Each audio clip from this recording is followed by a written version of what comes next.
Momen semeringah Aliyah Masaid dan Tariq Halilintar hadir di upacara HUT ke-79 RI di IKN. Pasangan selebriti Aliyah Masaid dan Tariq Halilintar mengungkap kebahagiaan lantaran diundang dalam upacara kemerdekaan RI di Ibu Kota Nusantara, Kalimantan Timur. Keduanya mendapat kesempatan terbang dari Jakarta ke Kalimantan setelah diundang langsung oleh Presiden Jokowi. Kabar itu juga dipertegas dengan unggahan undangan yang diposting oleh Tariq Halilintar di Instagram Stories miliknya. "Terima kasih Pak Jokowi," tulis Tariq Halilintar. Selain itu, Aliyah Masaid juga membagikan potretnya dengan Tariq Halilintar di depan Istana Garuda IKN.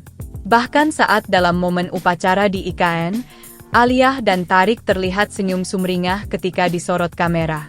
Dia menggunakan baju tradisional berwarna coklat. Sementara, Tariq menggunakan pakaian warna coklat tua. Pemilihan warna outfit pasangan muda ini begitu menonjolkan aura kalem dan hangat. Terlebih, Aliyah melengkapi kecantikannya dengan make-up natural. Banyak yang memuji kecantikan natural Aliyah Masaid. Putri mendiang Adji Masaid itu dinilai memiliki pembawaan yang sederhana tetapi tetap elegan.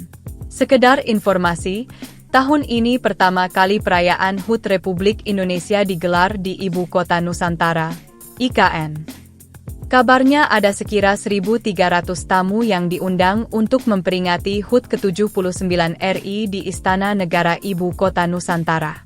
Hal ini disampaikan oleh Presiden Joko Widodo di channel YouTube Sekretariat Presiden beberapa waktu lalu. Download Tribun X sekarang. Menghadirkan lokal menjadi Indonesia.